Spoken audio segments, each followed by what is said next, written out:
Islam. Islam is the universal religion that spread in all the continents. Prophet Muhammad, peace be upon him, is the founder of Islam.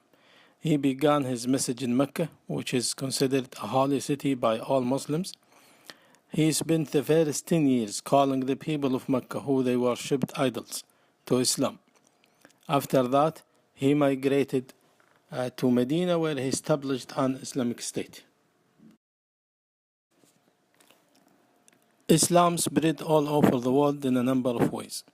Because of the similarities between Islam, Christianity, and Judaism, it wasn't difficult to convey the message of Islam to nations who acknowledge Christianity or Judaism.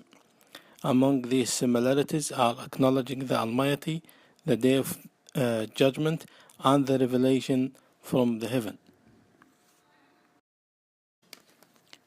He used to visit traditional markets where people from different places gather for trading and some traditional ceremonies. And it was a golden chance to announce the message of Islam in such a large number of people.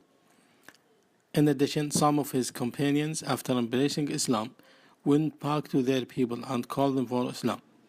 In fact, they were representatives for the Prophet, peace be upon him, and his message. The Prophet used to send some of his companions who were from Medina to other places to call them for Islam. After 13 years in Medina, the Prophet, peace be upon him, died, but his message lived until now. Some of his companions left Medina to live in other places like Syria, Iraq, Persian land, and Palestine. They lived in these places where they mingled with people, they interacted with them, and it was a chance to non-Muslims to experience Muslims and the way they live rather than hearing about them. This was one of the important ways for non-Muslims to convert to Islam. After Muslims established a strong state, trading flourished. There was trading from Islamic lands to different countries. Trading to Africa, for example, where Muslim traders were known for the Arabic language, their white color, and their clothes as well. They went to trade goods which were not in Africa. In addition to exchanging goods, ideas and beliefs were exchanged as well. This is another way of transmitting the message of Islam outside Arabia. Muslim traders went as far as China and Indonesia, doing the same thing of exchanging goods and conveying the call for Islam.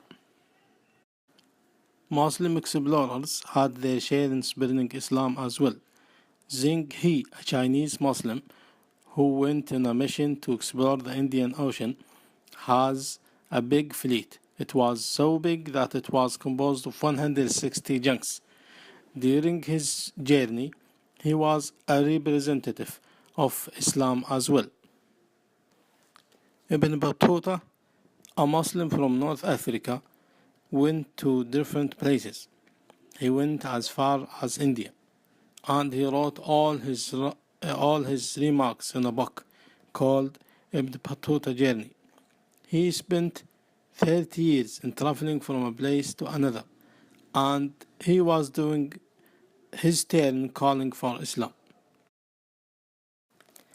When Muslim world was in the peak, students from Europe came to study in its schools. So they experienced Islamic life and they took its message in their way back to their homes. So among the ways which helped to spread Islam are the Prophet's, peace be upon him, letters to kings and emperors, his representatives, his companions who were not from Medina, his journeys to different places, his companions who left Medina and stayed in other places, Muslim traders, Muslim explorers, Muslim travelers, and European students who studied in the schools in the Islamic world